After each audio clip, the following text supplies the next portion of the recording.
The title of this presentation is Quantum AI Fact or Fiction: Perspectives from Molecular Discovery, Computational Biology, and Structure Prediction. To begin with a presentation overview, I'll be describing some previous work of mine which is pertaining to variational quantum eigensolvers, structure prediction, molecular design, computational in silico virtual screens, as well as all the connections of all these possible fields and computational methodologies with regards to leveraging quantum algorithms at the interface of these four above mentioned items. And this is really something that I think has been continuing to gain traction in, say, different types of companies, which, in terms of the stock market, they're referred to as pure play quantum companies, which are pretty much determining whether there's some type of physical limitation, which would result in they're having a high probability of success of being able to perform quantum computation, and obviously error corrected quantum computation at that, maybe across hundreds of thousands of logical qubits within the next several years, or even maybe the next couple of years, maybe 1,000 logical qubits at least as a starting point. And this is all relating to the fact that, as described in the second bullet point on this slide, basically the fact that as quantum computing continues to gain more commercial traction, hopefully within a few years, hundreds of novel applications will emerge, and not something that's actually really just cherry picked or not really indicative of what the field can handle. Because a lot of these companies, like I've been describing, it's really been the speculation and actually the concerns of, say, a lot of investors or people who maybe their primary aspect isn't in quantum computation or quantum information theory, and actually determining what aspects of these types of fields could be helpful for actually reaching some type of new commercial realization. Because despite the fact that, like I've been talking about and alluding the attention of the viewer to just in some general remarks, a lot of these very so-called state-of-the-art or near-term quantum applications weren't actually able to effectively handle, from a computational sense, a lot of these,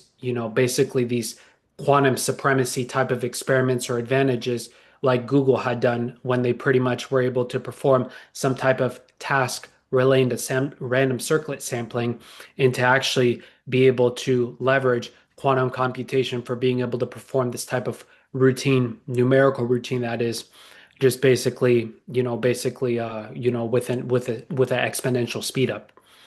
And this is all related to the fact that to determine whether there's some actual reliable, broader class of computational problems and broader class of instances in which these types of computational methods or these algorithms could actually be used, I'm going to be discussing the expected probability of success for such applications depending upon the following factors, namely the initial conditions which are enforced through the ansatz, the runtime complexity, and related algorithmic factors. And I think that from a lot of these types of errors that could maybe see some potential from quantum computing, maybe in hopefully the next several years at least, maybe if not a little bit sooner, is that a lot of these problems may be relating to structural prediction, computational biology, and molecular prediction, which I've been describing are the perspectives that we're interested in drawing our attention and focusing more on. And I just wanted to briefly describe some of my previous works from this year in quantum physics, because this year, admittedly, it was a little bit more heavy on the quantum side than maybe I would have thought, because maybe I was also thinking about different types of problems and I was able to figure out some things more quickly this year with regards to quantum physics. And this is really relating to the fact that even though a lot of people in the quantum computing industry, they're always trying to draw our attention that there's a fine line, so to speak, between experimental results on near-term quantum computers and actual more theoretical results. I really want to kind of, provide some type of perspectives to the contrary, so to speak, and to actually demonstrate how maybe even despite, albeit the fact that one can start with more theoretical predictions, this can have value and crosstalk value between experimental results and theoretical results, which I think that unfortunately the quantum computing industry, it kind of needs to look more to in terms of being able to craft, like I mentioned, more manageable and computationally tractable problem instances, especially within the next couple of years before there could be some change in sentiment in terms of investor confidence and related factors. And obviously, a lot of what I've been thinking about really does have to relate a lot to quantum algorithms, particularly like I'll be describing variational quantum eigensolvers and types of related computational frameworks, because you can see on one of my preprints from May of this year, or sorry, from I forgot. I think November 2023 was when I did the first one on the on the leftmost side of the slide. I was talking about and just basically looking to formulate in a quantitative type of sense how optimality and approximately optimal behaviors and strategies could be adopted by players who are making use of quantum circuits to be able to basically win a game in which they send their responses to some referee, and the referee from their responses can determine whether Alice and Bob, which are the two archetypical type of characters and protagonists in quantum information theory, they're able to satisfy some XOR formula or some other type of maybe more complicated scoring predicate that a referee can use for determining whether their assignments or the responses that they receive, which are assignments to the variables in his scoring predicate, would in fact constitute a winning strategy. And this again, from on more the experimental and less theoretical side of quantum information and quantum computing, and even a paper before that, I looked at variational quantum algorithms for measurement extraction. And this is probably at least some more of the computational type of perspectives that I'm going to appeal to before I make some more connections and demonstrate that supposed crosstalk that I had mentioned and described for the viewer in terms of maybe theoretical side of things on one spectrum or on one side of quantum information theory, and also on the other hand, the more experimental results that one would hope to be able to obtain. And this is again this type of preprint, because it's my first work in quantum physics after all, is really more of an applied study in algorithms, because basically I was looking at being able to manipulate wave functions and complicated wave functions like that, where basically you form a wave function for solving, say, some type of nonlinear problem of interest, or these 15 partial differential equations that I was able to solve and approximate solutions to depending upon different initial conditions in the Hilbert space, is given by the fact that you pretty much have to assign entries of some vector for the wave function, and you have to simulate this wave function. Namely, you have to perform time evolution, where, namely, the fact that however deep, namely maybe a polynomial depth or of exponential depth, a certain type of quantum circuit could be that you want to perform time evolution on, you have to populate 2 to the number of qubits in a wave function, a vector for this wave function, where each one of the entries is going to be time evolved and is going to be subject to the nonlinearities and the dynamics of whatever system you're interested in exploring. And this is really still a key takeaway that is really what a lot of people discuss in terms of maybe what is the difficulty of quantum mechanics, namely, what type of information can you infer about your physical system upon the collapsing of the wave function? And that's really something that really, even myself in this paper and pretty much everyone in the quantum computing industry, in some sense, they're kind of sweeping under the rug, because when you're getting into those types of questions as to whether the Heisenberg uncertainty principle or other types of characteristics or common features of quantum physics would continue to hold after the wave function collapse, and related types of characteristics and aspects of measurement extraction and time evolution, that's really getting in terms of to a lot of aspects that really need to be more carefully considered, and I'm sure are really important for people in terms of considering and determining how error correction and other types of related basically purific, or maybe protocols related to purification of quantum states can be performed. And altogether, these two papers that I've been mentioning on the left-hand side of the slide, namely the optimal and approximately optimal quantum strategies for XOR and FFL games, as well as the paper, the preprint on the archive that's also under peer review. Before that, for a variational quantum algorithm for measurement extraction, it really provided me a great basis in terms of being able to investigate two out of the three more papers in quantum physics so far this year, two of which are shown on the right-hand side of the slide, which are relating namely to quantum strategies, error bounds, optimality, and duality gaps from just basically several multiplayer game theoretic settings, as well as determining how basically noisy communication or communication over noisy quantum channels can be performed from the perspective of probabilistic quantities relating to error correction, authentication, and false acceptance. And in the last paper that I had provided and discussed and described for the viewer in the previous slide, namely communication over noisy quantum channels, there are two types of parameters which appear in this type of problem, which are actually indicative of and demonstrating some type of connection between how some type of theoretical pursuit in quantum information could actually be judged and maybe be leveraged and used to actually maybe to design or to introduce or a more computationally efficient quantum algorithm for the types of purposes I'm going to be describing in terms of structure prediction, computational biology, and maybe also virtual and silico screens. And this is just relating to the fault that, or to the result that, and basically the intuition is that we're incorporating the following assumption in terms of the noise over the quantum channels, which is shared between Alice and Bob in one of my projects that's been on the archive since July, since the beginning of July,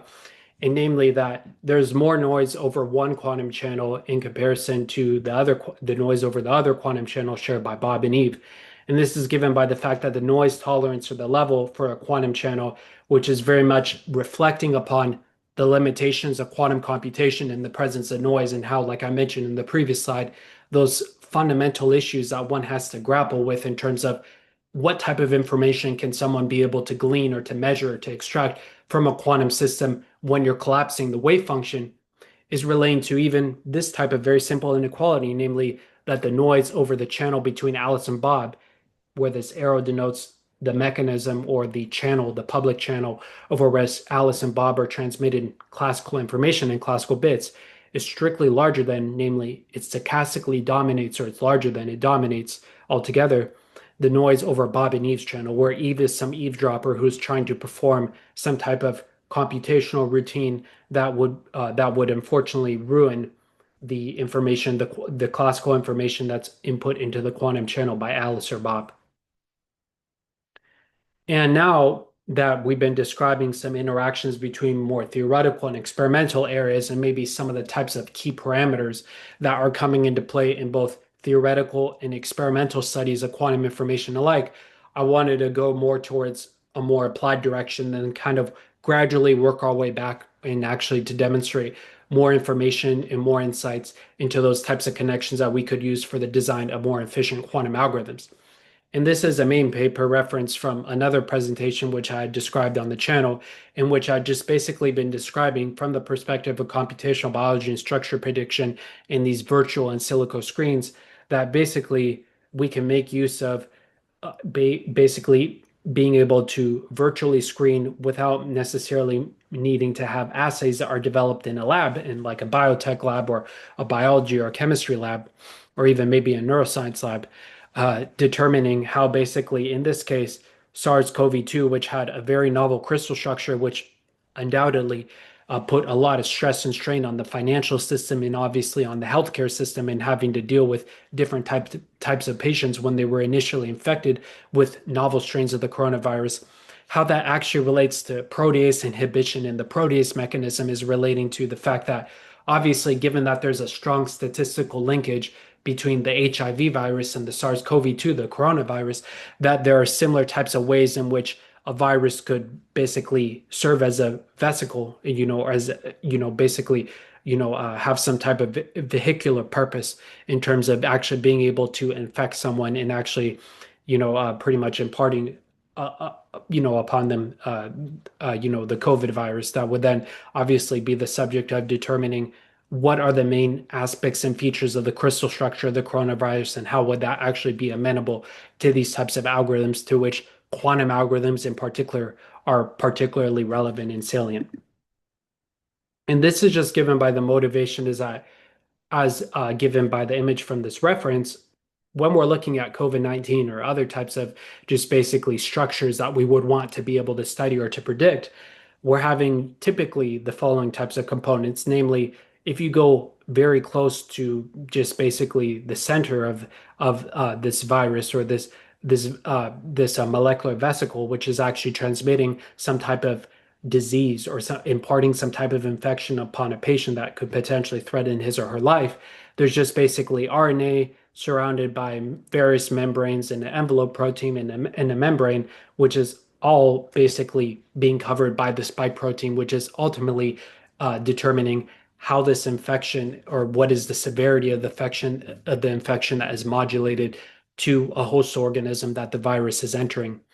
And this is really important because fundamentally, like we've been describing, is that when you're thinking about quantum physics and quantum information theory and these types of more theoretical aspects and how they could actually be related to something that's more of the structural biology type of perspective or computational biology type of perspective, it's really relating to the fact that you're trying to think about quantum mechanically how would different types of these components, whether it be the RNA or the membrane or the protein or various types of proteins that are all packaged within this virus that's transmitting and replicating its genetic information to different host organisms, how that would also obviously not be related just to the RNA on the RNA level, but also in terms of maybe the perspective of being able to computationally model a wave function and the time dependence of this wave function could predict different types of modalities or different ways in which infections could propagate from viruses such as the coronavirus or maybe other types of new structures or maybe new molecules that are being developed synthetically in the lab. And this is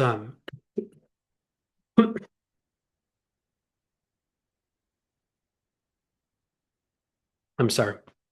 And this is really relating to the fact that there are hundreds of these types of structures which are being used by researchers every day, whether it's maybe more someone from more of a biological type of perspective or a computational chemistry type of perspective, or maybe even someone who's more from a theoretical type of perspective, in which we're trying to see whether there are certain instances or certain classes or structures of molecules which could really be well predicted from basically algorithms that have really been thoroughly characterized from a theoretical type of perspective in the quantum information literature. And this is really just relating to the fact that even in my short time, in my very short career in the biotech industry,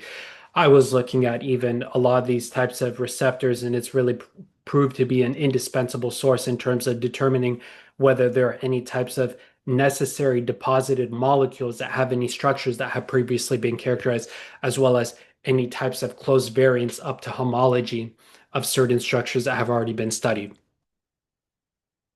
And this is just to say that all of these types of considerations I've been describing in the fact that there could be potentially the prospects of being able to have very efficient computational in silico virtual screens that could be able to study different types of structures as well as being able to characterize what are the typical probabilities associated with infection given different types of structures, as well as chemical compositions and more fine-grained biological compositions and characterizations of these compounds is ultimately even related, like we can see in terms of the COVID-19 vaccine and how its distribution in its pipeline was being determined, in which from this reference, they were talking about just basically different types of ways in which pharmaceutical companies, obviously now it's not as lucrative as a business as it was for them at the height of the pandemic or even shortly after or even a couple of years after. There's really a time where there were a bunch of companies all across the world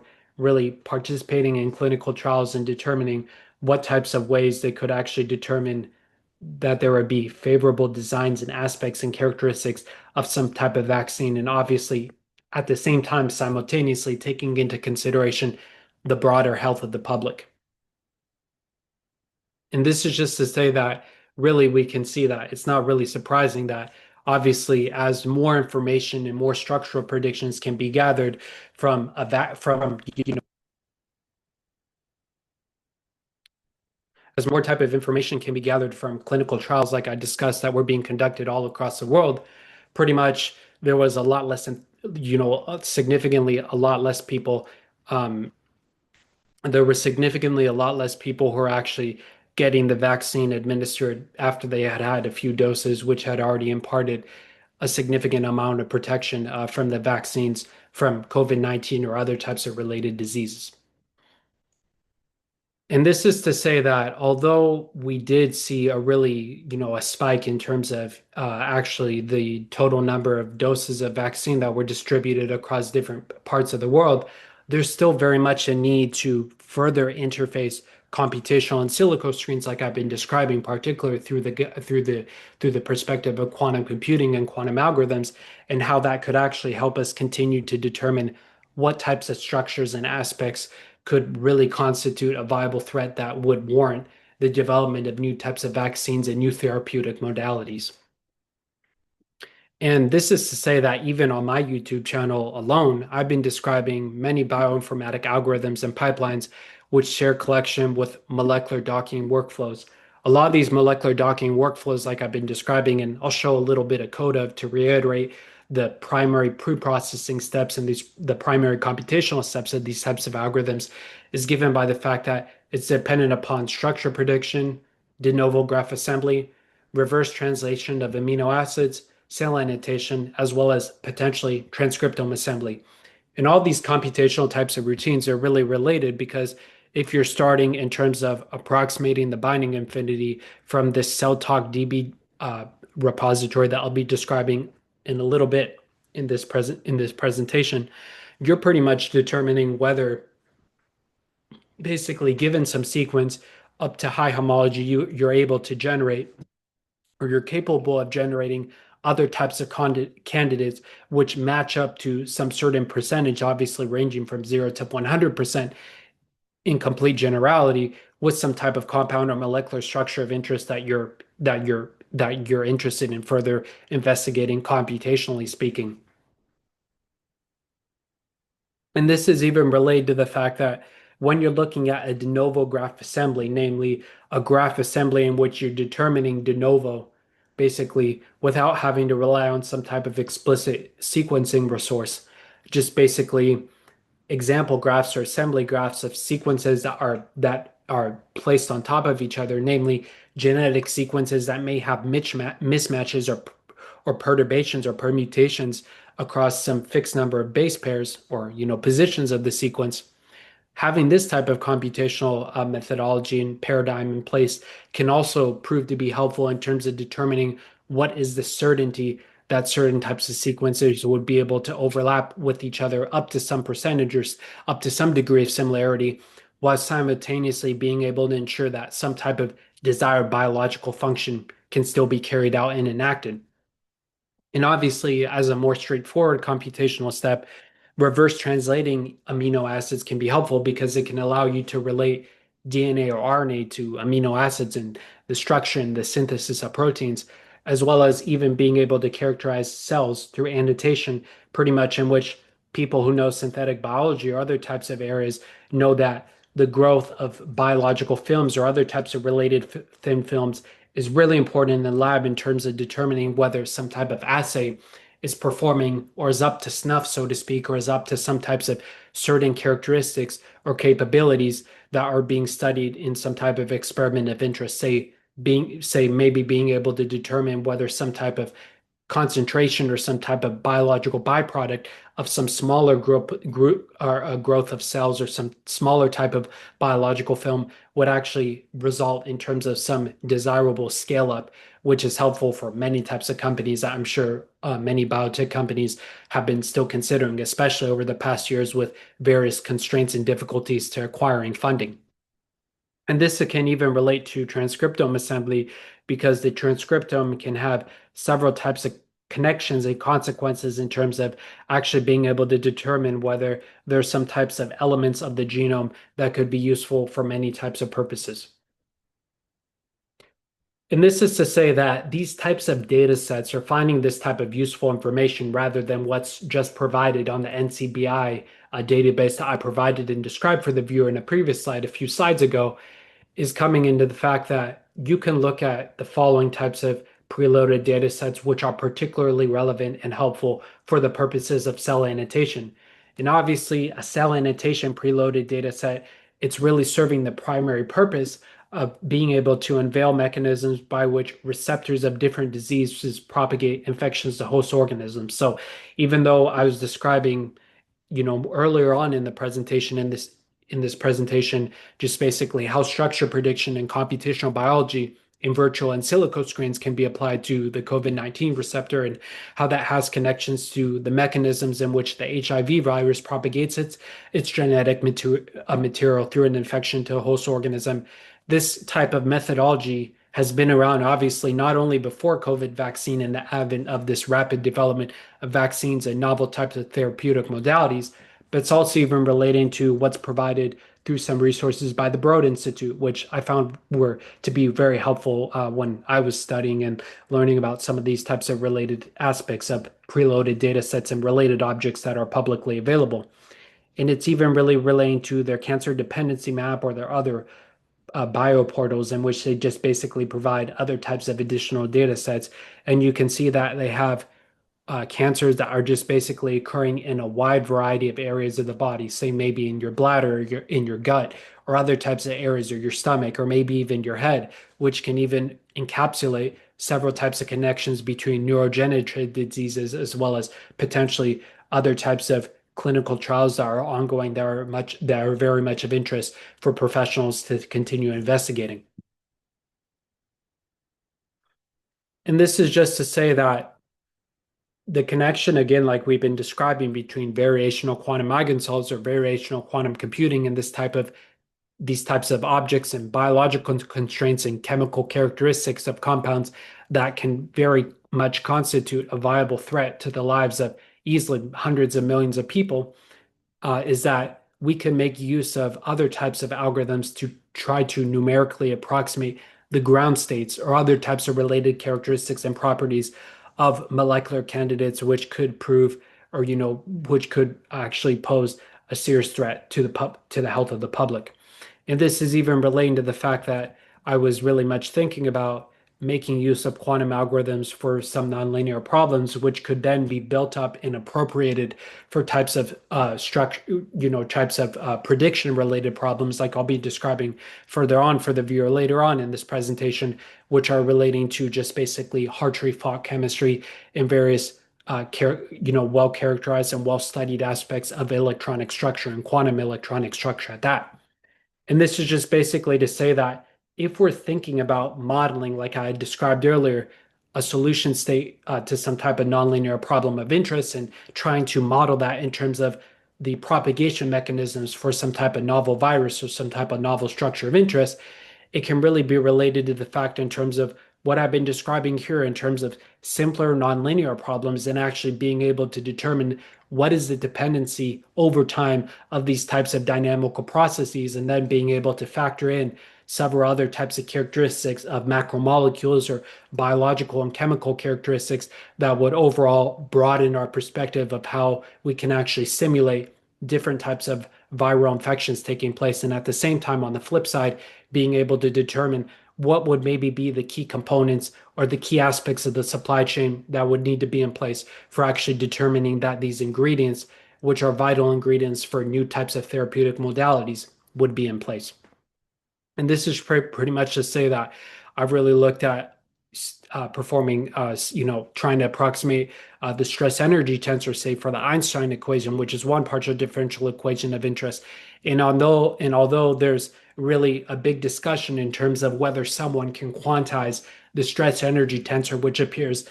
as a central object to the Einstein equations for his theory of general relativity, namely his seminal theory of gravitation, that's pretty much relating to the fact that we can basically look at imposing different types of characteristics and how that would then allow us to determine maybe what are the computational roadblocks or difficult types of quantities that a quantum algorithm would have would have difficulties or trouble being able to approximate, and how that can actually inform other types of aspects of computational routines of problems in other areas of science, and how that can actually help us determine what types of problems we're likely to gain the most computational traction in, like I had alluded to previously. And the aspect that I described in terms of a previous step in just basically visualizing de novo assembly graphs, I wanted to provide a little bit more detail on that in terms of the fact that this is a sample data set for one of the data sets I looked at basically uploading and making use of in terms of Bandage, which is a very informative application for the purposes like I described, in that you can pretty much construct graphs that are hundreds of thousands of nodes and edges, as well as in this particular case, the total length being around 63 million base pairs, which is a very large collection of genetic information and material that's being organized in the genome. And this is just really something that can help us in terms of determining what are the types of sequences and crystal structures and organization of receptor of the surfaces, and also maybe even the interior of several receptors of interest that could actually be related to this wide combinatorial range of possibilities. So this is pretty much to say that even though we still need to make use of quantum algorithms and quantum computing for being able to determine whether there are any new or novel aspects of electronic structure that we can learn and study, we first actually have to understand the broader combinatorial genetic space and being able to restrict ourselves within a broader or within a still informative, but at the same time more narrow subset, a combinatorial subspace that we can then perform some computational screens on and, other types of simulations. And this is to say that overall, from a more theoretical perspective, all of these types of aspects I've been describing in terms of ground states existing for certain types of molecules and certain types of maybe novel chemicals that can really be important for us to further characterize in terms of being able to develop new and more efficient and maybe even potentially cost-effective therapeutic modalities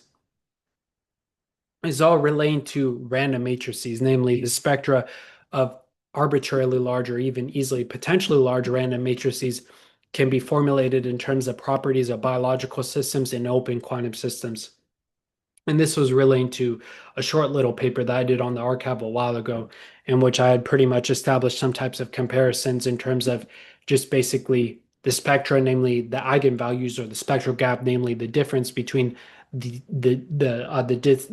L1 norm or the absolute value distance between the top two eigenvalues within the collection of all eigenvalues for a spectra of for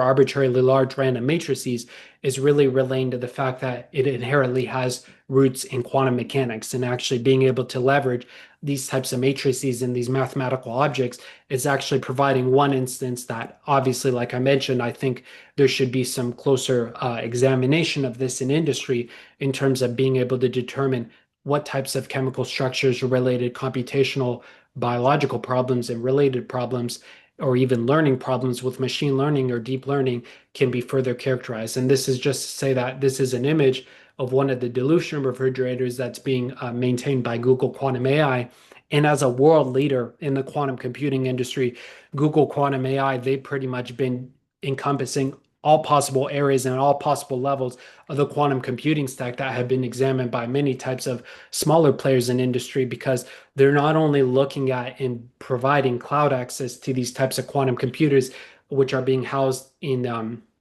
temperatures that are colder than interstellar space, so that there can actually be very precise control of components, namely all the gates that are being time evolved on these quantum computers and these quantum circuits, but also the fact that they're actually determining error correction protocols and how that relates to, say, Kitaev's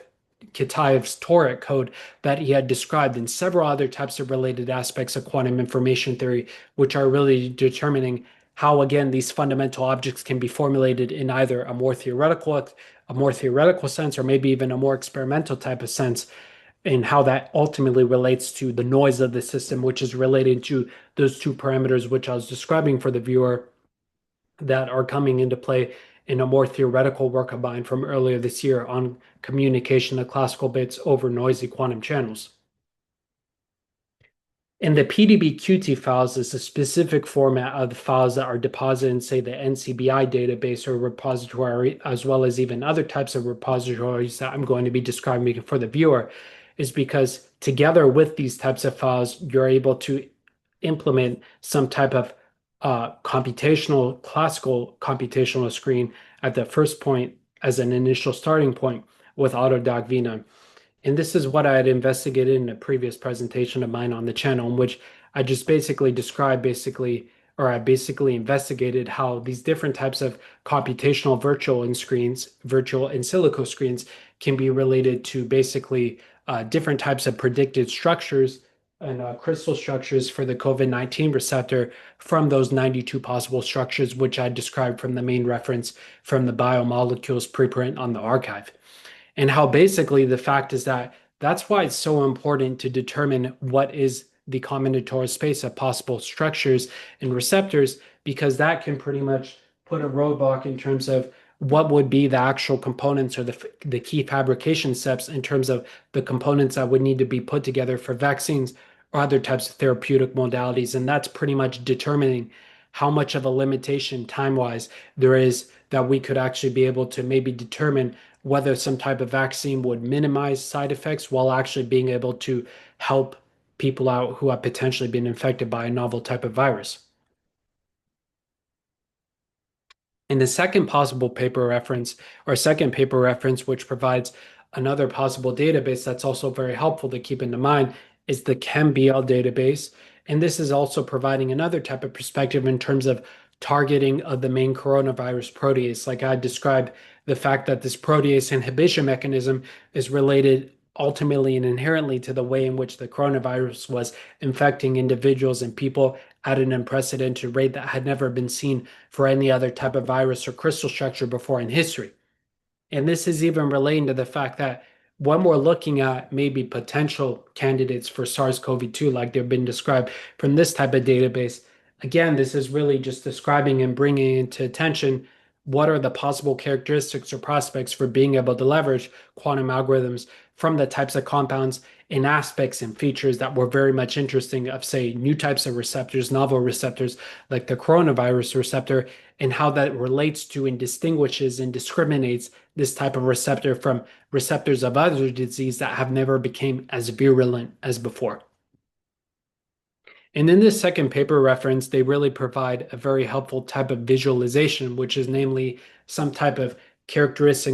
and some type of hallmark and key aspect of this molecular docking and this binding process that's really great to have in terms of some intuition that I'll be describing. It's just basically relaying again to the fact that as I had described for the viewer, you can think about a molecular docking or a computational in silico virtual screen as finding the ground state of some type of compound of interest. And basically, you're having the constraints is that there may be different pockets or different grooves in topology and basically curvature of the top or the top layer, namely the surface of the receptor, that is actually once it's been dispersed into the human body and it's actually going to have some infection take place through basically disseminating or just basically disseminating its genetic material throughout a host genome, say a human genome through our genome, it would just basically go through some type of interaction that's described through these these four panels, A, B, C, and D, that are given in this figure from the second reference,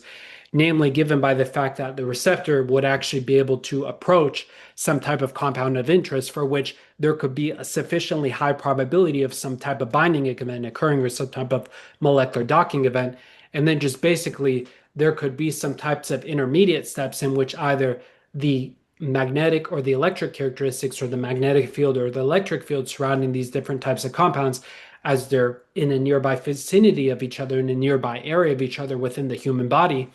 would actually be able to bind together and actually to interact, which would hence constitute an instance of infection in which this genetic material is in some sense being transmitted from the surface of or the receptor and the surface of whatever virus we're talking about, COVID-19 or HIV virus, or maybe even hundreds of other potential viruses, and how that's actually relating to some type of binding event occurring, and basically how this protein ligand type of model interaction would actually maybe relate to some larger scale interaction or some larger scale infection along maybe some DNA template or RNA strand, which is very much relating to these CRISPR-Cas proteins I'm also going to be alluding to a little bit later in this presentation, and how that relates to some of my previous work in synthetic biology.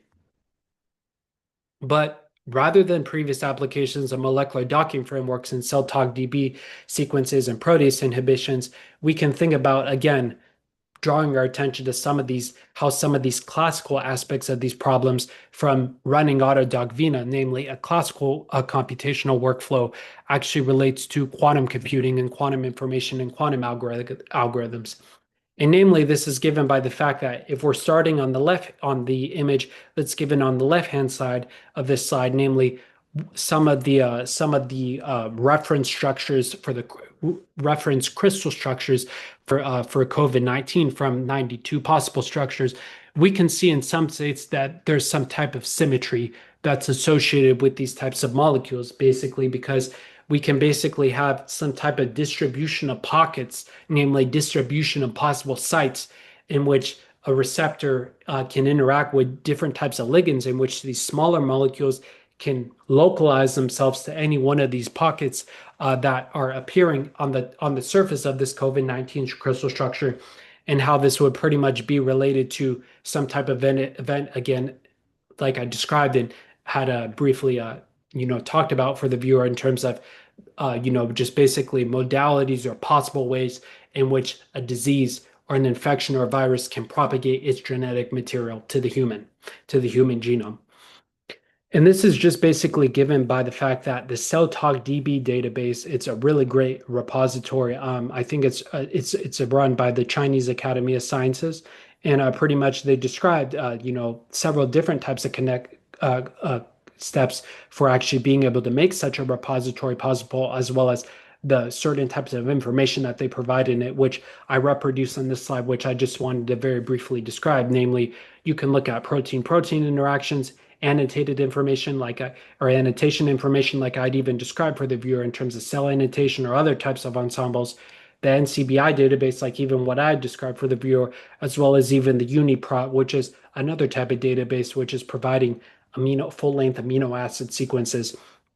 and related types of information like what's stored in the PDB-QT file format that I described and alluded the attention of the viewer to.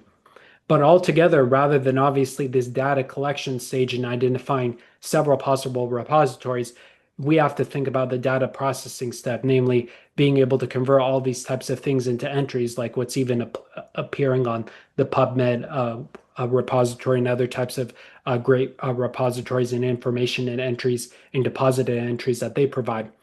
And this is overall, again, just relating to the fact that when we're talking about quantum computing, it's not like this hasn't really been described before in terms of maybe being able to determine whether there will be some type of directed compound discovery or molecular discovery, but just basically the fact that for the real world drug discovery, there's actually been some connections and some attempts to determine what the types of connections will be from algorithms to quantum hardware, which I'm going to be describing through some of the workflow figures that have been described in this preprint to provide some further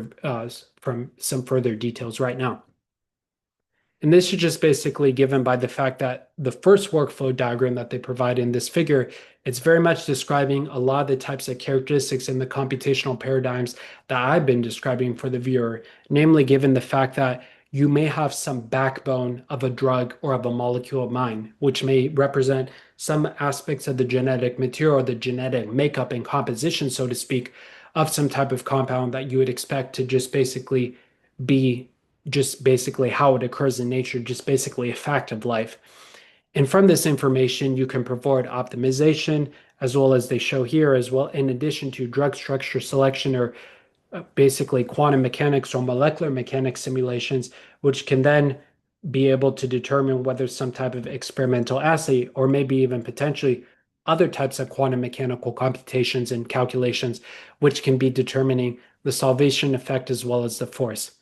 And this is really relating to the fact that when you're thinking about experimental assays, really the quantum computing step comes into play in this panel B, which is given in this portion of the workflow diagram from this preprint, because basically it's drawing our attention to the fact that there's some type of connection between classical optimization and quantum circuit execution, as well as being able to extract some type of measurement of the energy, like I've been describing, is relating to the ground state of different types of molecular systems, as well as being related to circuit parameters, which are underlying the time evolution steps of these quantum algorithms.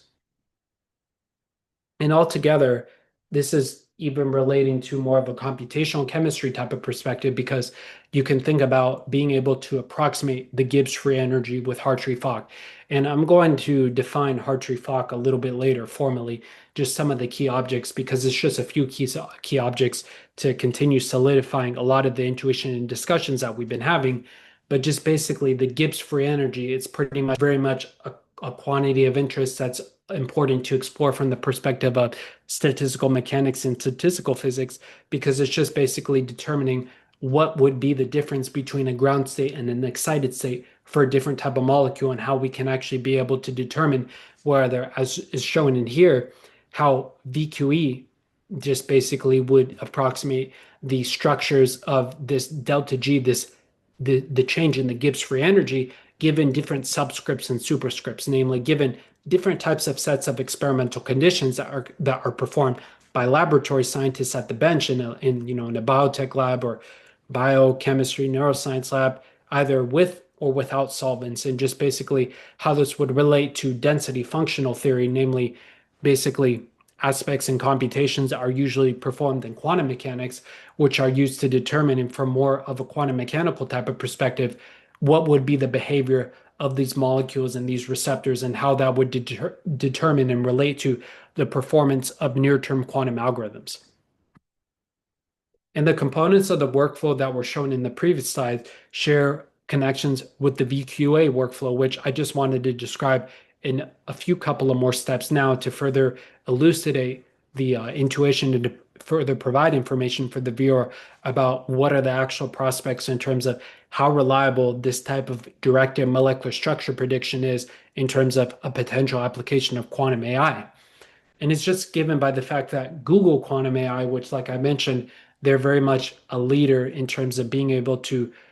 basically formulate and synthesize these near-term quantum processors, as well as being able to determine whether there are any types of cloud authoring or basically any type of service at any level of the quantum computing stack is dependent upon the following computational steps. And this is very much coming from someone who actually made use of myself, the Cirq open source package, which is a really great package that's offered by Google Quantum AI in Python, which is basically to say, like we have been describing in terms of dynamical systems and other types of related properties, is that we're starting with a nonlinearity space, which in the case of before I made the preprint on the archive, I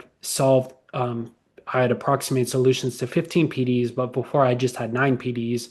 as some type of intermediate work, which is relating to the Navier-Stokes, Einstein, Maxwell, and just basically several other types of PDEs, which are relating to the propagation of waves and other types of nonlinear systems.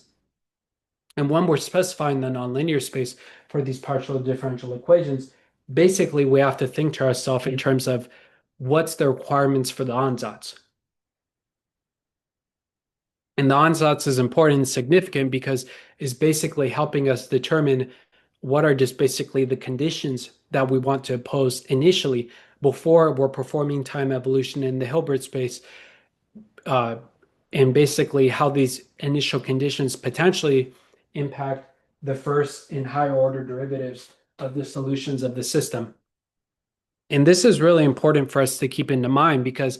having these types of constraints when we're beginning the time evolution very much again relates to the time evolution or different types of behaviors or modalities in which basically other molecules or novel compounds and the receptors can propagate mechanisms just basically for disease and spreading and infecting, again, a host organism's genome, which is ultimately determining what is the severity of an infection, and accordingly, what types of therapeutic modalities would be helpful in terms of being able to provide some type of solution and actually being able to protect and to maintain an individual's health.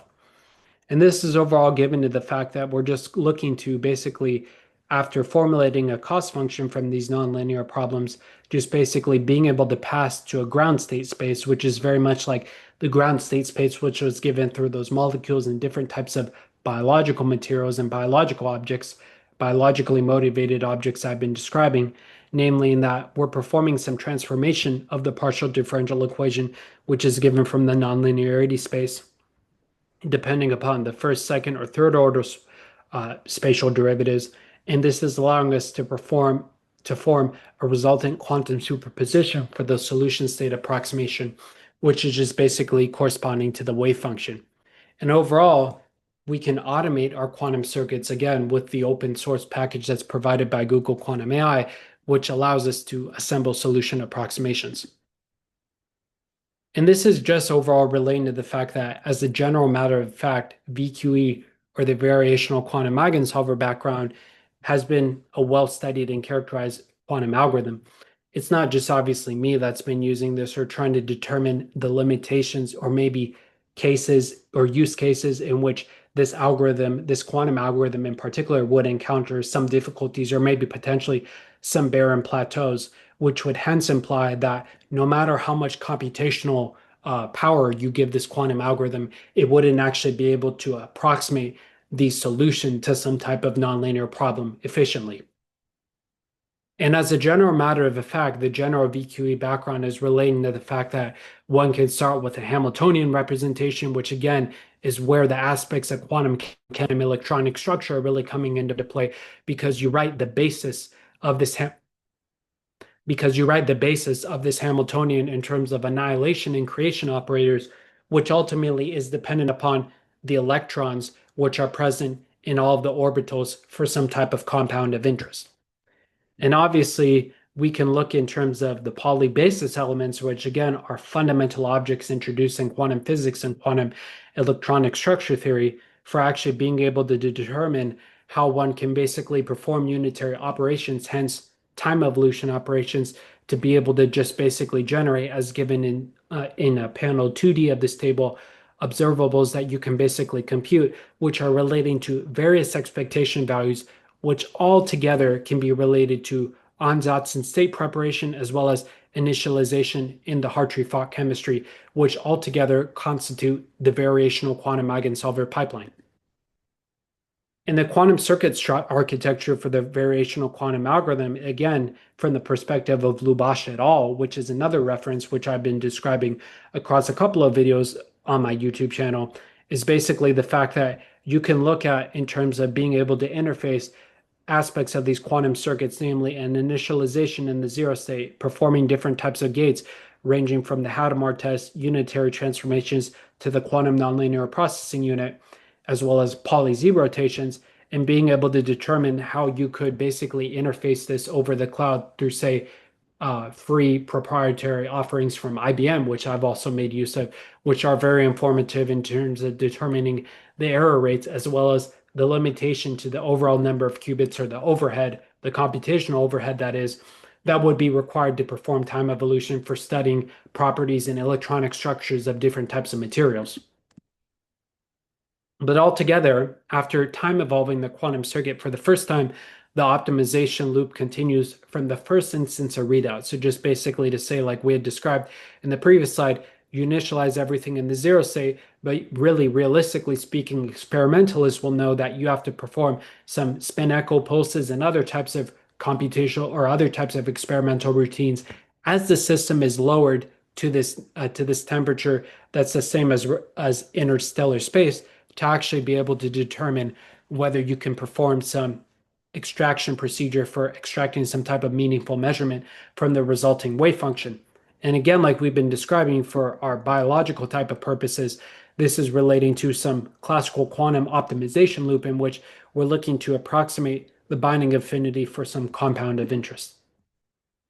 And several compounds that have previously been examined with classical means of computations can be further examined with the quantum circuit approach. So these were just basically some compounds which I had briefly described in another playlist or another video on my YouTube channel, in which I just basically been describing that, like I had alluded the attention of the viewer to in earlier remarks, you can basically perform some type of directed homology search to determine whether there are some other types of compounds that match up given some percentage of similarity, either from 0% to 100%, that match up to some compound of interest. And just basically how we can do this for countably many compounds. And basically, if we want to look at being able to make use of quantum algorithms from classical approximations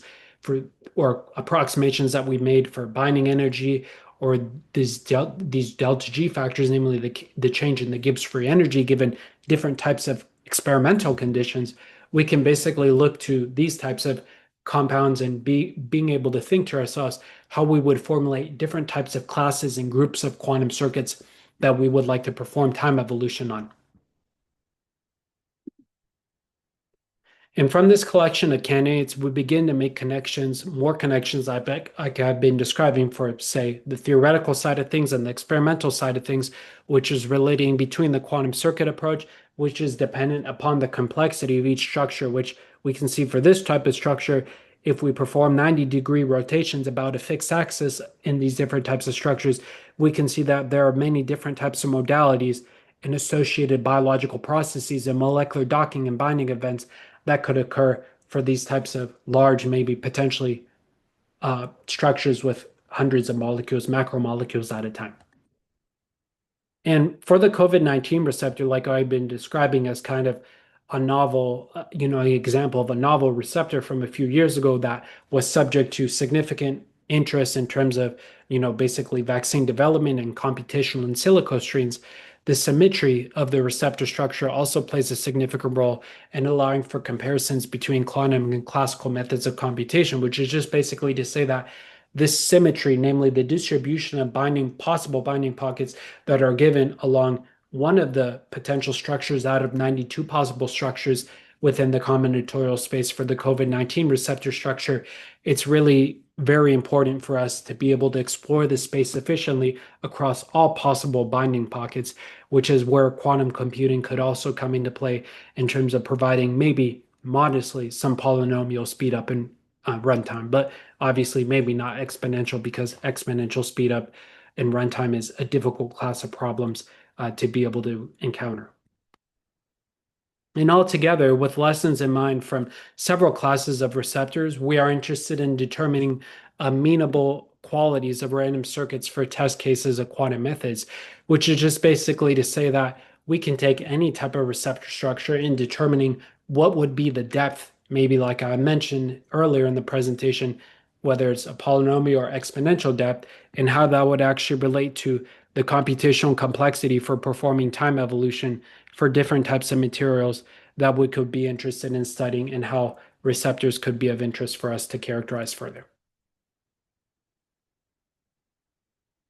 And to work towards this goal, we first observed that quantum circuits introduced from the variational quantum algorithm for time evolution in Lubash et al., one reference that I've described across a few videos on my channel, can be appropriated for electronic structure computations, namely given the fact that if we want to form some type of interface or some type of quantum classical optimization loop, we should think about how many qubits should our quantum circuit has. Is there any rotational symmetry of the receptor structure that we can make use of in quantum circuits so that we can have to specify less parameters, hence making the quantum circuits more shallow, which would, as a result, require less qubits, which can help us speed up the electronic structure computations. And relatedly, from the other side, from the quantum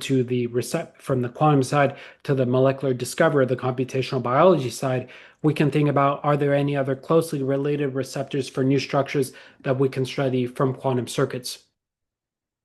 And for quantum computation, a few different objects must be introduced from the following reference. Namely, I'm just going to indulge myself a little bit mathematically for a slide or two and just further describe how quantum algorithms for electronic structures can be formulated in terms of Hartree-Fock.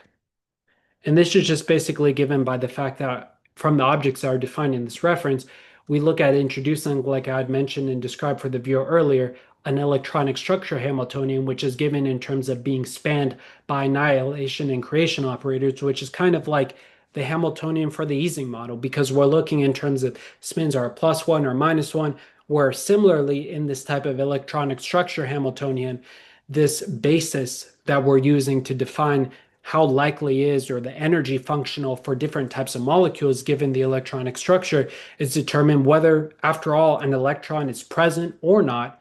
in each one of the orbitals of the structure. And then obviously from this type of expression for the electronic structure Hamiltonian, we can also look to compute different types of expectation values, namely a quantum expectation value, bra I and a ket j, as well as bra ij and ket kl, and how just basically these two types of expectation values relate to the electronic structure Hamiltonian and being able to assign what are the possible just basically interactions of the electric and magnetic fields across different regions of space that this molecule or this compound whose quantum electronic structure we want to characterize is occupying in space. And just basically, we look at some type of energy related functional, which is helping us to relate to the ansatz or the initial condition or the ground state that we're initially, or the zero state before we're performing some excitation to determine what type of related cost or computational parameters we should pass to this energy functional for performing these steps of the quantum classical optimization loop. And again, this is just really to say that I wanted to reiterate and, just basically drill in further these types of impressions that we've had from the second paper reference in this possible Chem EBL database and how it's really like the NCBI database and it's an indispensable collection of different publicly deposited compounds. And how, again, these Hartree-Fock structure and these types of expressions, which I'd just described briefly for the view on a previous slide in terms of the electronic structure Hamiltonian, as well as being able to compute different types of expectation values and how this all relates to the ansatz of this type of system for being able to use quantum computation and variational quantum eigensolvers for determining the ground state of different molecules and different biomaterials or different types of biologically related objects is again related to just the image that's provided from Autodoc Vina and other types of related computational in silico workflows from the reference, namely given the fact that there's going to be some type of interaction between a protein and the ligand and how this interaction can be further leveraged for basically characterizing some interaction between a receptor and a genome. And I wanted to just describe how some potential errors can come up from more the algorithm side when you're pre-processing PDB-QT files and other types of related files that can be found on the NCBI and other types of related databases. And this is all to say that to prevent unwanted errors from molecular docking workflows, we need to first describe all of the parameters which are passed to the algorithm. So just basically in previous simulations I've run on my other laptop, I've made use of Autodoc Vina, just basically passing parameters in terms of the PDB-QT files for the receptor and the ligand, like we've been describing and motivating, as well as just basically centers and regions of space, which are relating to the overall dimensions of space that the algorithm is going to computationally investigate for finding different potential conformations that can relate to that can be studied in the PDB-QT output for the COVID-19 receptor. And basically, when you're doing this, it looks the algorithm, whether it's a classical or quantum algorithm, it's determining for a search volume space in angstroms cubed, namely just the dimension that are used, with regards to atoms and molecules, as well as determining the overall the overall number of CPUs that are being ran by whatever hardware is being used for running the simulation, as well as initializing a scoring function and determining after an analysis of the binding site what different types of instances or conformations would have in terms of a score or value in terms of the scoring function. And after passing all necessary parameters to Autodoc Vina, one possible molecular docking open source framework, a list of conformations from the final output file is produced. Namely, given the fact that in these two instances of running Autodoc Vina, we had 9 or 6 possible conformations that were produced, and you basically have the binding affinity in kilocalories per mole, as well as just basically different types of numbers which are relating geometrically to just basically the distance of the conformation from different aspects or different key features of the structure of any given receptor that's being input as through the receptor parameter in the PDB-QT format.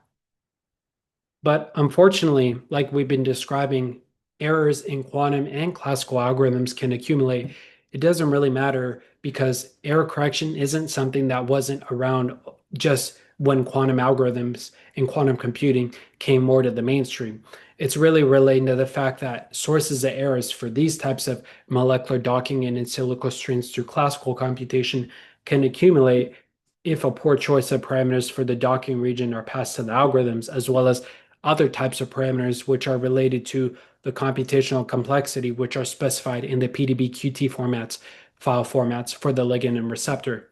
And this is just basically to say, that's like described in the CellTalk DB database, namely the fact that conformations produced by the algorithm in the PDB-QT format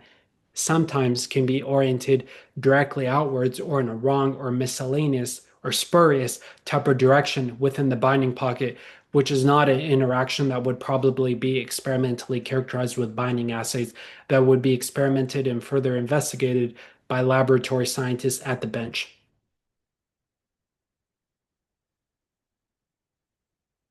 However, even additional sources of error from the conformations produced by molecular docking workflows can also result in incorrect or spurious, like I call them, interpretations of complex formation after binding to a receptor of interest has occurred, which is just basically given this image from this reference hiv.gov. They describe, like I've been describing and motivating, what are the propagation mechanisms for just basically HIV, in which you can have CD4 cells, and how just basically within the nucleus, the genetic material that this type of virus propagates to a host organism is consisting of the HIV, and as a shock, Proteus, like I've been described, is a commonality and a common type of feature in a reception, or in just basically how the COVID-19 receptor propagates its genetic material, and how just basically within the nucleus of this CD4 cell, there can exist a maturation process in which this mature HIV can then, upon reaching maturity, propagate an infection successfully to a host organism. And basically, however, that the existence of a protease inhibitor can block new HIV from becoming mature HIV within the CD4 cells. But this isn't just the fact that understanding propagation mechanisms for viruses like HIV being well understood implies that it's a very trivial problem for any virus, because similar problems exist for hundreds of receptors gathered in the CellTalkDB repository, like I've been describing. I presented homology and crystal structures from several of these types of compounds and been describing for the viewer some of the pre-processing data processing steps that this database maintained by the Chinese Academy of Sciences has been using. And it's very much a great reference still, much like how the NCBI repository has different types of deposited sequences, how in fact the CellTalkDB database provides ligands, receptors, as well as species and several other types of characteristics and references to studies that can help us understand what types of aspects of, say, maybe virus propag or genetic material propagation, or basically how viruses can spread their genetic material and impart an infection upon a host organism could actually be realized.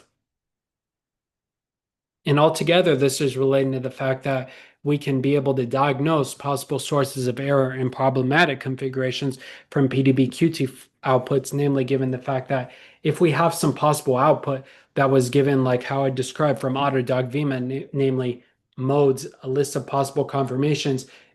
including the binding affinity in kilocalories per mole, and basically other types of parameters describing the distance of the conformation from just basically the surface of the receptor, we can ask ourselves as to whether the search region was not of the appropriate size, or if the binding pockets along the surface of the receptor are defined appropriately within the search volume.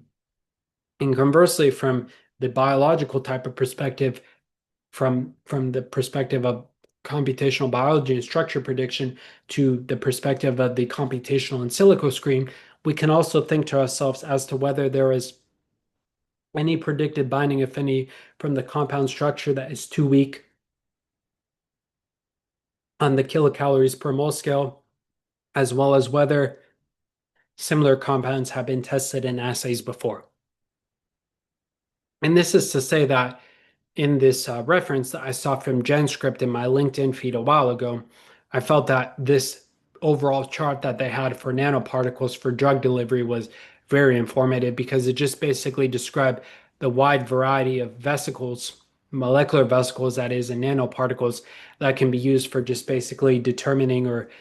basically delivering drugs or vaccines or other types of medications, and like we've been describing, therapeutic modalities, depending upon information that can be gathered for quantum algorithms and in silico virtual computational screens.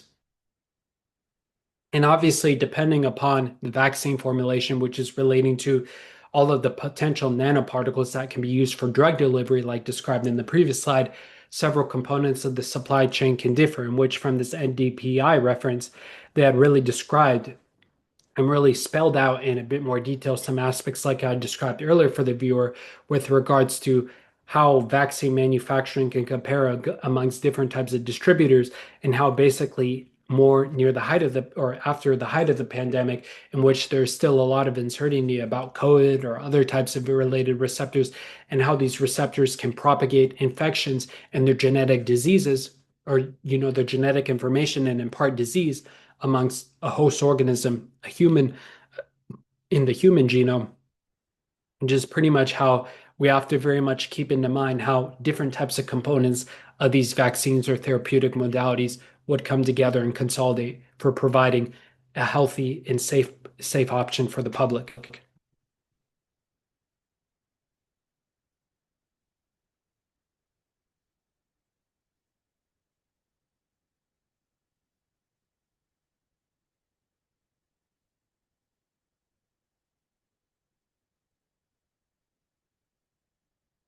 And sorry, there was a little lag on my computer. And overall, I just wanted to spend a couple of slides more near the end of the presentation, which is one related partial differential equation in nonlinear problems. How this partial differential equation in nonlinear problem of interest can really be helpful for us to continue exploring and determining what are the computational limitations of quantum computing in different types of computational in silico screens, which is just basically given by the fact that this highly non-trivial third order nonlinear partial differential equation is given by a u of xxx term, which is corresponding to the third partial derivative of the solution, and that I was able to make use of a quantum algorithm of VQA for different initial conditions to determine whether any classes of initial conditions exist for which this quantum algorithm can approximate solutions to this partial differential equation in polynomial time, and how just basically the behavior of the numerical approximation to a solution, i.e., whether solution oscillates more or less quickly at different points of the time evolution, and overall how this is relating to a lot of aspects of quantum algorithms and how just basically for structure prediction and electronic structure computations with respect to Hartree-Fock or related type of objects such I've been describing for the viewer, basically parameters that one could pass an algorithm through a PDB-QT file can actually be described and also ran in polynomial time, hence putting these types of two problem instances on a similar type of footing from the perspective of quantum algorithms. And from the nonlinear space of 9 PDs or 15 PDs for the quantum algorithm, we can see that nonlinearities of the Kamasa-Holm equation as an example of a wave propagation phenomena exhibit many types of possible behaviors. And this is very helpful to keep in mind because very much when we're looking at different types of computational in silico screens, we're kind of looking at and thinking to ourselves as to whether there can be many different types of disparate or seemingly opposite or different types of nonlinear behaviors, which can be identified from some initial parameters which we're passing to a quantum algorithm that we then want to perform time evolution on.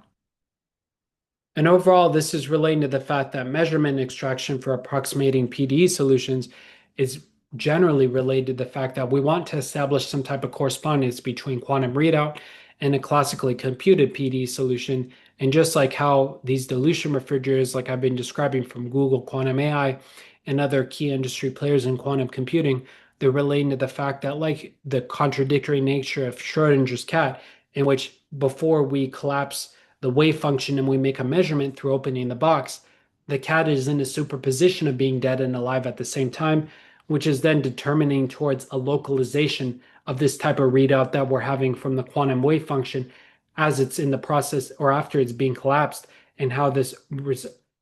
relates to some type of Bloch sphere orientation. And overall, again, like I just wanted to close out this presentation with is that there is a lot of motivation, like I described very briefly, from CRISPR experiments or CRISPR-Cas nucleases, from designs of genetic circuits, which are their circuits of their own type, which are different than quantum circuits, which are determining how propagated errors in RNA sequencing counts and the NOT gate. And this is relating to some figures which I described in a previous presentation from the APS March meeting from one of my colleagues, David, in his thesis from, I think, 2021 or 2022, if I remember correctly, in which he just basically characterized hundreds of genomic targets and looked at just basically these genetic circuits, which consists of repression mechanisms,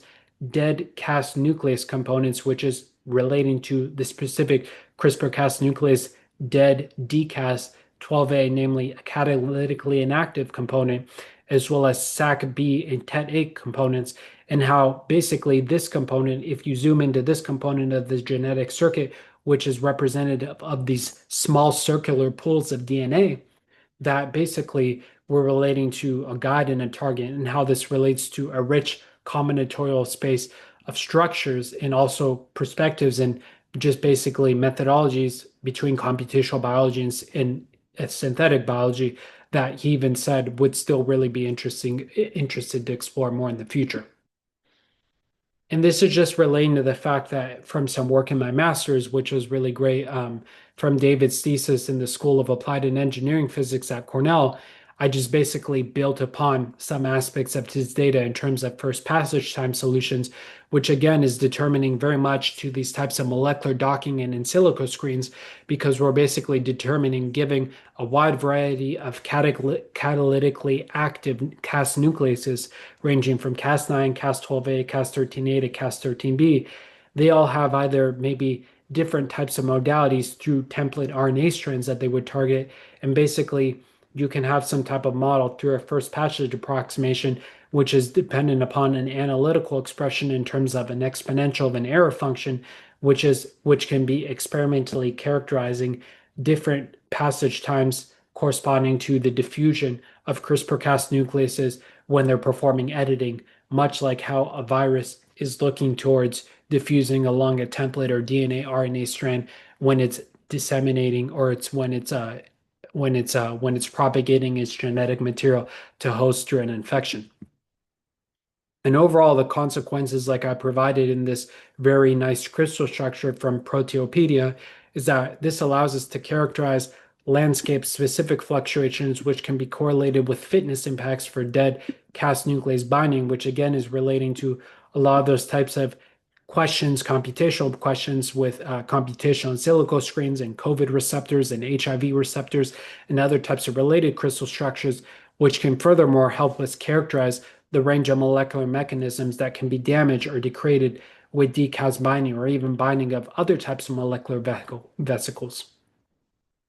And overall, the concluding remarks for this presentation is that we describe previous works pertaining to variational quantum eigensolvers, structural prediction, molecular design, computational in silico virtual screens, as well as the prospects for leveraging quantum algorithms at the interface of these four above-mentioned items. And this is all to say that for discussion of quantum AI and determining whether it's really fact or fiction, or whether there's some type of real scientific value and commercial value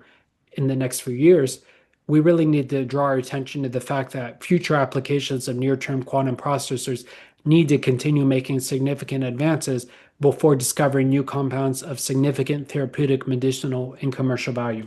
And thanks for watching.